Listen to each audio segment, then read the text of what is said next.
നിങ്ങളുടെ favourite shows ഇനി ഒരിക്കലും മിസ്സാവില്ല. ഇപ്പോൾ C5 കാണും നിങ്ങളുടെ ഫേവറേറ്റ് ഷോസ് തികച്ചും സൗജന്യമായി. താൻ പട്ടിണിയിരിക്കുന്നത് എനിക്ക് സഹിക്കില്ല. മറ്റെല്ലാം മാറ്റിവെച്ചാലും നമ്മൾ നല്ല ചങ്ങാതിമാരല്ലേ? നീ എന്തിനാ പേടിക്കുന്ന ശരവണ? നീയല്ലേ എന്റെ കുടുംബത്തിന്റെ ആണിക്കല്ല്. മനസ്സിലുള്ളതൊക്കെ കെട്ടിപ്പൂട്ടി തന്നെ വെച്ചേക്കണം കേട്ടോ.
എന്റെ ഫോൺ എടുക്കാൻ ബുദ്ധിമുട്ടാണല്ലേ നിനക്ക്? എന്നാ ഞാൻ നിന്നെ നേരിട്ട് തന്നെ വന്ന് കാണാം.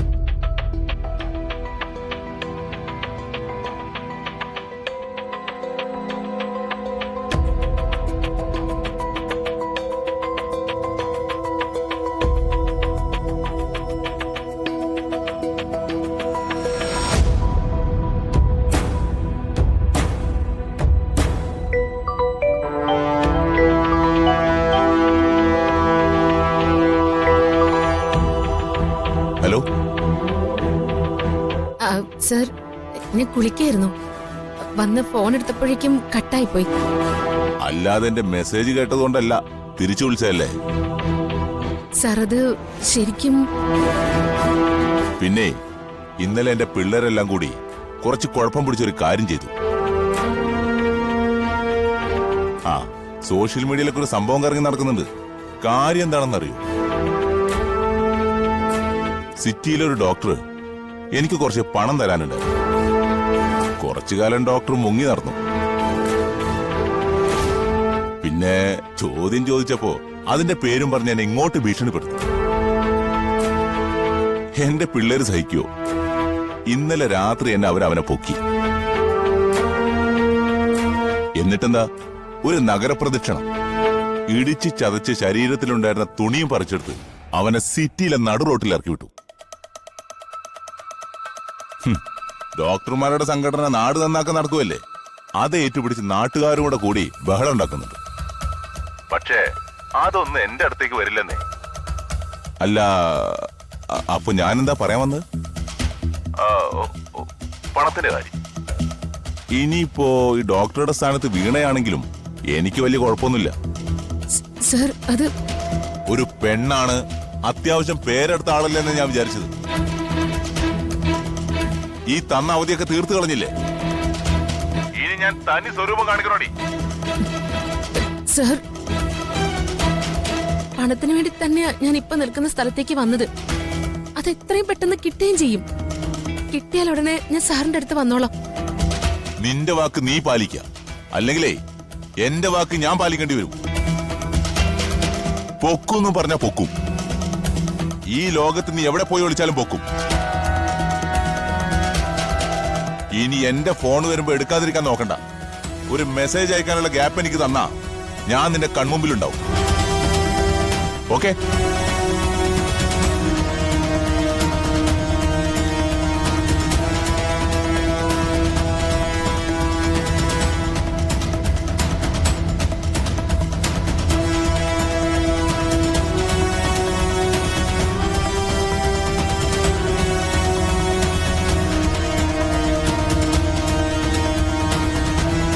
ഇവിടുന്ന് സ്വത്ത് കിട്ടാതെ പുറത്തിറങ്ങാൻ പറ്റില്ല.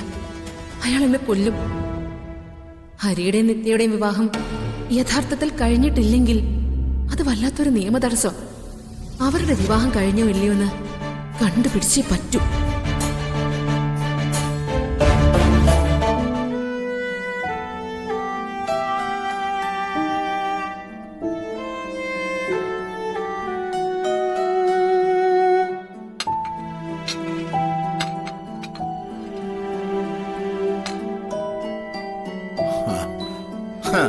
കൈപ്പുണ്യമുള്ളൊരു പെണ്ണ് വീട്ടിൽ വന്ന് കേറിയിട്ടും അതിന്റെ കയ്യിന്ന് വെച്ചുണ്ടാക്കി തിന്നാനുള്ള ഭാഗ്യമില്ല. എന്ത് പറയാനാ? ദാ, നിത്യമോളെന്തിയേ? നിത്യമുറിയിൽ തന്നെ ഇരിക്കുക. ഓ, അമ്മാവനിപ്പൊ അങ്ങോട്ട് പോയി ബുദ്ധിമുട്ടിക്കൊന്നും വേണ്ട. നിത്യയുടെ അവസ്ഥ നമ്മൾ മനസ്സിലാക്കിയല്ലേ പറ്റൂ. ഓ, അയാൾക്ക് മാറാൻ അല്പം സമയം ആവശ്യം. അതെടുത്തോട്ടെ. അവളെ എനിക്ക് തോന്നുന്നു അവള് അവിടെ വിശന്നിരിക്കുകയായിരിക്കും. ഒന്നും കഴിച്ചിട്ടില്ലല്ലോ ഇതുവരെ. ഉണ്ടാ ഇനിയിപ്പോ ഇങ്ങോട്ട് വിളിക്കൊന്നും വേണ്ട. ഇത് ഞാൻ അങ്ങോട്ട് കൊണ്ടുപോയി കൊടുത്തോളാം. ഓ, വല്ലാത്തൊരു കഷ്ടം തന്നെ. കാര്യങ്ങളൊക്കെ പറഞ്ഞപ്പോ സുജാത പറഞ്ഞു ജീവിതത്തില് സന്തോഷം അറിയാത്ത കുട്ടിയാണ് അവളെന്ന്. നിന്നെ നിർബന്ധിച്ച് നിത്യ വിവാഹം കഴിക്കാൻ പറയുമ്പോ നിന്റെ സന്തോഷത്തോടൊപ്പം അവളുടെ സന്തോഷവും ഒരു പ്രാധാന്യം ഞാൻ കൽപ്പിച്ചിരുന്നേ. ഊരുക്കി നിന്ന് ഊരാക്കുടുക്കിലേക്ക് പോയെന്നല്ലാതെ വേറെന്താ സംഭവിക്കാൻ ഇല്ലയോടാ? അമ്മാവൻ നിത്യയോട് ആവശ്യമില്ലാത്ത കാര്യങ്ങളൊന്നും പറയാൻ ശ്രമിക്കണ്ട. ഞാനോ? അയാളുടെ വേദന സ്വയം അറിയേണ്ടതാ. ഞാനിത് അയാൾക്ക് കൊടുത്തിട്ട് വരാം. ഓ ദൈവമേ, പ്രശ്നങ്ങളൊക്കെ അവസാനിച്ച് എന്റെ മക്കള് സന്തോഷത്തോടെ കാണാൻ പറ്റണേ.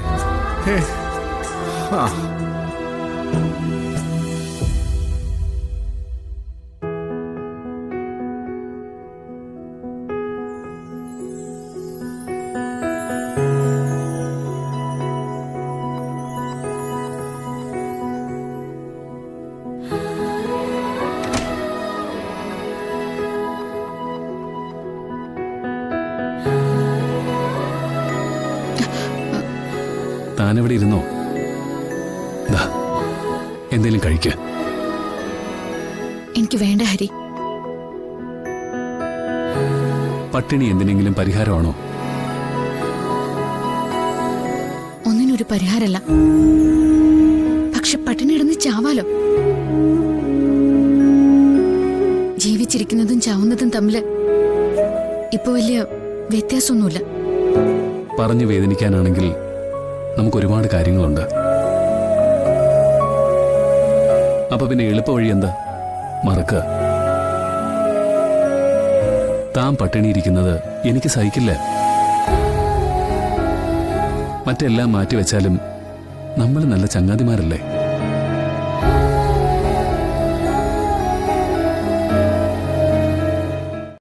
ഡൗൺലോഡ് ചെയ്യൂ C5 ആപ്പ്. കാണൂ എല്ലാ എപ്പിസോഡുകളും സൗജന്യമായി.